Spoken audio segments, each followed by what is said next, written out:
Hello everyone. Data structure की इस series में हम लोग क्यू पढ़ रहे हैं।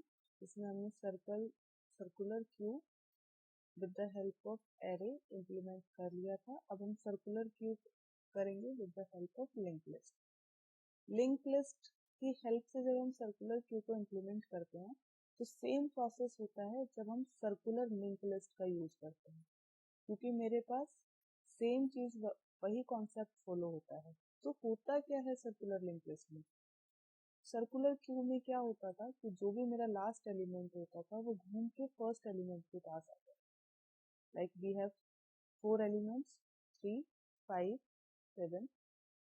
तो ये मेरा फ्रंट है, ये मेरा रियर है। अंदर रियर जब मेरा कंप्लीट हो जाएगा या मेरी क्यू फुल हो जाएगी तो रियर मेरा वापस जो है वो फर्स्ट पॉइंट पे आ जाता था। सेम कहानी लिंक लिस्ट करता है। सर्कुलर लिंक लिस्ट जिसको हम कहते हैं, आपके वही एलिमेंट आपको इंसर्ट करने हैं। लाइक आपने इंसर्ट कर दिया 3, 5, 7। अब हमें लिंक करने के लिए सपोज मेरी फर्स्ट नोड का एड्रेस 100 है, सेकंड का 200 है एंड थर्ड का 300 है। तो अगर मुझे इसको लिंक करना है तो मेरे को लिंक करने के लिए नेक्स्ट नोड का एड्रेस दैट इज 200 प्रीवियस वाले के अंदर अपडेट करना होगा। ये 200 हो गया। सेम अगर मुझे इसके अंदर अपडेशन करना है तो नेक्स्ट नोड का दैट इज 300 एड्रेस मुझे यहाँ पे अपडेट करना होगा। अब सिंपल क्यू में लास्ट एलिमेंट मेरे पास नल होता था सिंपल लिंक लिस्ट को जब हम करते हैं, बट यहाँ पे मेरे पास सर्कुलर है। सर्कुलर का मतलब है ये घूम के वापस फर्स्ट को लिंक करेगा। जब ये फर्स्ट को लिंक करेगा इसका मतलब यहाँ का जो एड्रेस है, फर्स्ट का एड्रेस दैट इज 100, वो आपके लास्ट में स्टोर होगा। तो this is circular link list. बाकी सब वही है। फ्रंट यहाँ पे आएगा, रियर आपका यहाँ पे आएगा। फ्रंट में क्या एड्रेस होगा? फर्स्ट वाले का एड्रेस दैट इज 100। रियर में आपका स्टोर होएगा नेक्स्ट लास्ट वाले का एड्रेस दैट इज 300। अगर मुझे इस नोड को एक्सेस करना है तो ये मेरी फ्रंट नोड है और इसका जो डेटा होगा that will be front data.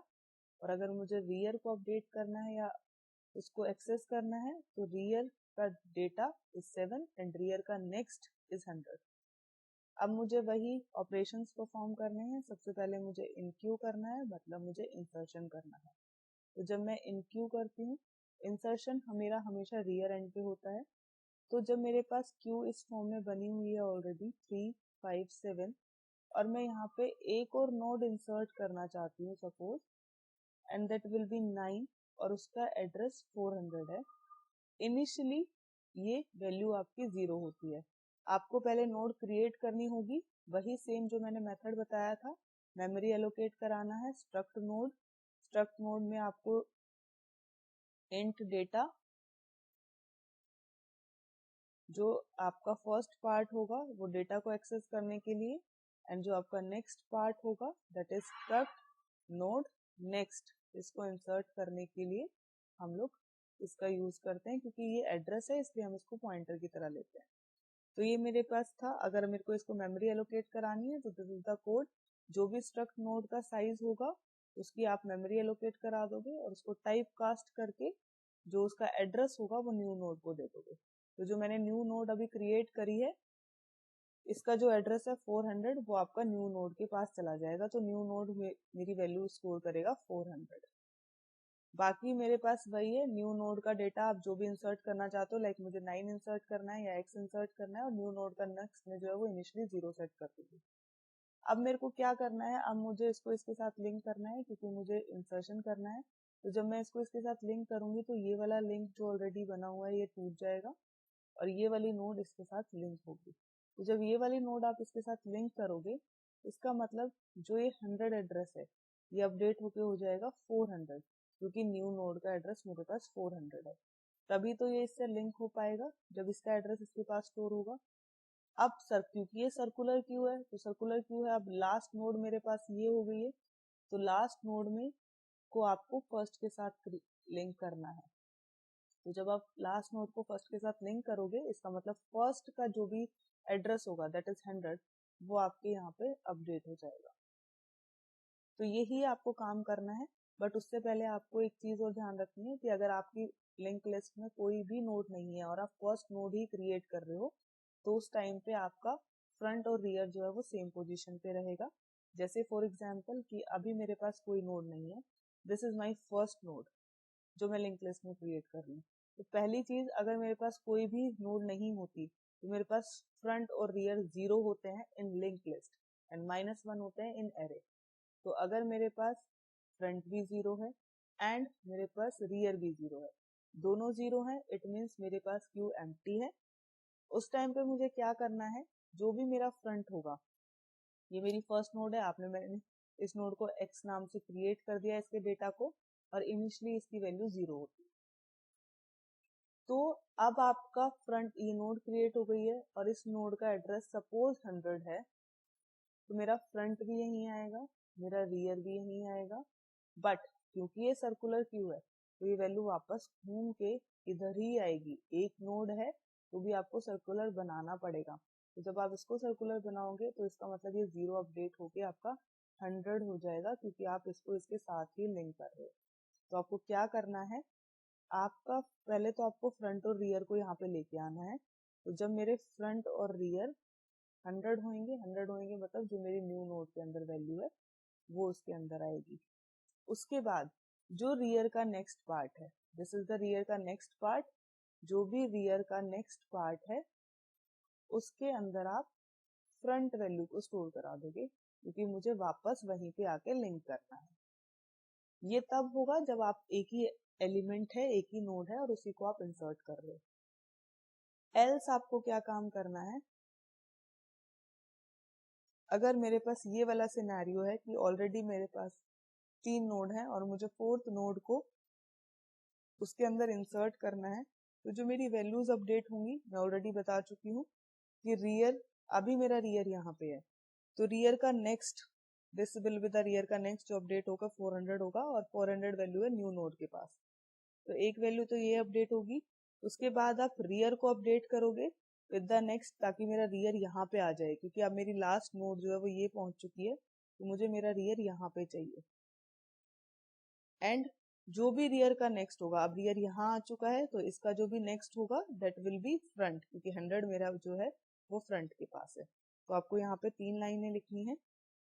सबसे पहली चीज आपको क्या करनी है, जो रियर का नेक्स्ट पार्ट है, मतलब पहले रियर मेरा यहाँ पे था इस वाली नोड पे, तो जो रियर का नेक्स्ट पार्ट है, दिस इज 100 था जो पहले, इसको मुझे 400 करना है जो मेरे न्यू नोड में है। तो रियर का नेक्स्ट हो जाएगा मेरे पास न्यू नोड। अब रियर को मूव करो, रियर मेरा लास्ट नोड पे आएगा, तो rear is equal to new node. अब मेरा रियर जो है वो इस नोड पे आ गया है, लास्ट नोड पे मेरा रियर आ चुका है। अब मुझे इसको अपडेट करना है। तो अगर मुझे इसको अपडेट करना है मतलब रियर का जो नेक्स्ट पार्ट है, अब मुझे उसको 100 करना है जो वैल्यू मेरे पास फ्रंट की है। तो ये चीज आपको बस ध्यान रखनी है। आपको लिंक लिस्ट में कुछ नहीं करना होता, लिंक लिस्ट बहुत इजी है, बस आपको ये देखना है कि आपको कौन सी वैल्यू अपडेट करनी है, उस वैल्यू को किसके साथ आपको अपडेट करना है, उसका डेटा उस पर्टिकुलर नोड का एक नाम होगा, उस पर्टिकुलर नोड के डेटा को और उस पर्टिकुलर नोड के एड्रेस को, जिसको भी अपडेट करना है उस पर्टिकुलर नोड के डेटा और एड्रेस के थ्रू आप उसको अपडेट कर सकते हो। तो this is all about the NQ operation, और we can say insertion operation. अब मैं बात करती हूँ डिलीशन की या DQ ऑपरेशन की। जब मैं डिलीशन की बात करती हूँ, हमें एज यूजुअल पता है कि मेरे पास डिलीशन हमेशा फ्रंट एंड पे ही होगा। तो जब मेरे को कोई भी वैल्यू डिलीट करनी है, ये मेरे पास एक लिंक लिस्ट है, same values 3, 5 and 7, address is 100, 200 and 300। अब मुझे इसको लिंक करना है, तो मतलब यहाँ पे एड्रेस कितना आएगा 200, यहाँ पे 300, यहाँ पे क्या आएगा नल नहीं, क्योंकि सर्कुलर क्यू है ना, तो घूम के वापस फर्स्ट पे जाना है, तो यहाँ पे आएगा एड्रेस 100। तो ये मेरे पास क्यू है, फ्रंट मेरा यहाँ पे आएगा, फ्रंट में मेरी वैल्यू हो जाएगी 100, और रियर मेरा यहाँ पे आएगा, उसके अंदर हो जाएगी 300। एड्रेस स्टोर करना है तो पहले तो वही सेम प्रोसेस स्ट्रक्ट नोड वाला मेमोरी एलोकेट वगैरह जो भी कराना है वो करा सकते हो। उसके बाद हमें डिलीशन परफॉर्म करना है। तो डिलीशन के लिए सबसे पहले मुझे ये चेक करना पड़ेगा कि मेरी लिंक लिस्ट खाली तो नहीं है। लिंक लिस्ट खाली का क्या मतलब है कि मेरे पास फ्रंट भी 0 है एंड मेरे पास रियर भी 0 है, दोनों वैल्यू 0 है। उस टाइम में क्यू में कुछ है ही नहीं, लिंक लिस्ट में कुछ है ही नहीं, तो आप डिलीट क्या करोगे, कुछ भी नहीं। तो आपको सीधा सा एक मैसेज देना है बस कि अंडर फ्लो कंडीशन या फिर क्यू इज एम्प्टी, क्यू में कुछ है ही नहीं तो we can't delete anything. Else आपको क्या करना है, एल्स इफ में आपको एक और चीज ध्यान रखनी है, अगर आपका फ्रंट और रियर इक्वल है इट मीन्स सिर्फ एक ही नोड है, this is the only node. अगर मेरे पास एक ही नोड है और इसका एड्रेस सपोज 100 है क्योंकि सर्कुलर है तो इसके साथ ये वापस यहाँ पे लिंक होगी, और 1 डेटा है फॉर एग्जांपल तो यहाँ पे 100 होगा, तो यहाँ पे फ्रंट और रियर दोनों ही 100 होंगे क्योंकि एक ही नोड है। तो जब मेरा फ्रंट और रियर इक्वल होंगे और एक ही नोड है और उसी को आप डिलीट कर दोगे तो फ्रंट और रियर क्या हो जाएंगे, 0 हो जाएंगे क्योंकि आपकी लिंक लिस्ट जो है वो खाली हो गई है। एक काम और आप इसमें कर सकते हो कि जो भी फ्रंट की वैल्यू है वो आप टेम्प को दे दो ताकि आप टेम्प को फ्री कर सको, जो भी आपकी मेमोरी एलोकेशन है वो डी एलोकेट हो जाए। तो यहाँ पे आप कर सकते हो फ्री टेम्प, क्योंकि टेम्प फ्रंट के इक्वल है तो टेम्प भी आपका यही होगा। आपने फ्रंट और रियर को तो 0 कर दिया, ये तो चले गए, टेम्प यहीं पे है, इसको फ्री कर दो, इस नोड की जो भी मेमोरी है वो फ्री हो जाएगी। एल्स आपको क्या करना है, जो मेन फंडा होता है वो क्या होगा, फ्रंट में से ये फर्स्ट नोड जो है ये डिलीट करनी है हमें। जब ये नोड मेरी डिलीट होगी तो क्या क्या वैल्यू मुझे अपडेट करनी है, तो मुझे सबसे पहले ये चीज ध्यान रखनी है। अगर ये डिलीट होगा तो फ्रंट मेरा कहाँ जाएगा, इस नोड पे। इस नोड में कुछ अपडेट करने की जरूरत है नहीं, मुझे अपडेट कहाँ करना है, इस वाली नोड के अंदर वैल्यू अपडेट करनी पड़ेगी। क्यों, क्योंकि पहले मेरे पास यहाँ पे 100 था, अब 100 नोड तो हम डिलीट कर चुके हैं, अब मेरी पहली नोड क्या बनी है 200, इसका मतलब लिंक यहाँ से आएगा तो ये वैल्यू अपडेट होकर हो जाएगी 200। तो सिर्फ मुझे एक ही वैल्यू अपडेट करनी है, तो उस केस में मैं क्या करूंगी, सबसे पहले मैं फ्रंट को मूव करती हूँ सो दैट मैं उस डेटा को एक्सेस कर सकूं। फ्रंट मेरा कहाँ जा रहा है, पहले मेरा फ्रंट कहाँ पे था, इस वाली नोड पे। अब मतलब फ्रंट मेरा पहले 100 था, अब इससे कहाँ चला गया, नेक्स्ट नोड पे, मतलब 200 पे। और 200 मुझे कहाँ से मिलेगा, इसी के नेक्स्ट के पास मेरा 200 है ना। तो फ्रंट की वैल्यू कितनी हो जाएगी, जो भी फ्रंट नेक्स्ट के अंदर वैल्यू है वो फ्रंट को मिल जाएगी। फ्रंट नेक्स्ट में कितनी वैल्यू है 200, तो वो मिल जाएगी आपके फ्रंट को। तो मेरा फ्रंट अब यहाँ आ जाएगा। जैसे ही मेरा फ्रंट यहाँ आएगा ये वाला प्रॉब्लम हमारी सॉल्व हो गई, बट अब मेरे पास फ्रंट की वैल्यू 200 है और हमें क्या करना है, रियर का जो नेक्स्ट पार्ट है उसमें 200 करना है।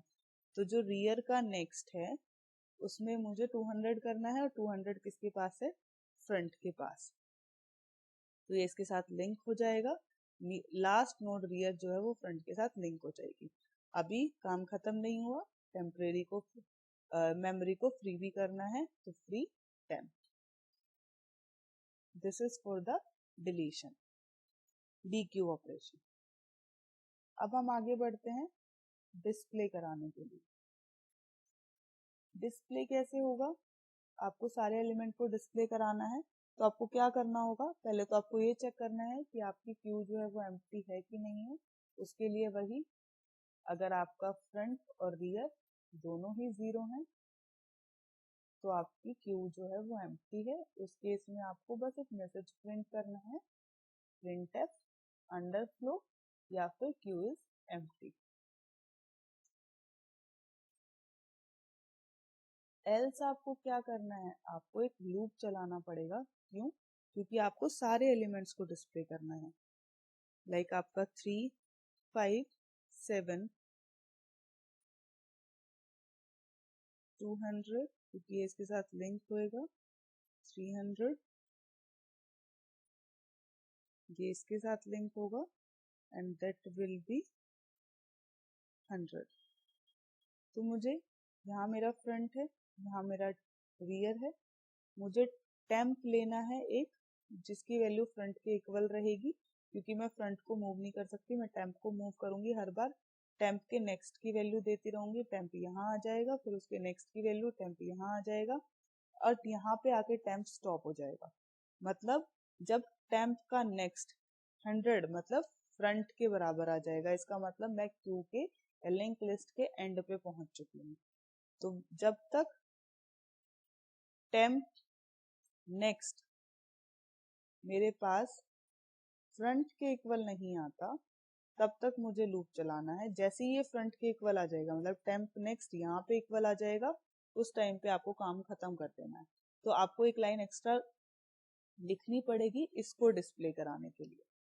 तो बस यहाँ पे क्या करना है, आपको एक प्रिंट कराना है इसका डेटा, टेम्प का डेटा, क्योंकि जहां जहां पे टेम्प जाता रहेगा वहां का डेटा जो है वो प्रिंट होता रहेगा। और टेम्प को आप हर बार जो है वो टेम्प नेक्स्ट की वैल्यू दे दो, ताकि टेम्प जो है वो आगे मूव कर सके।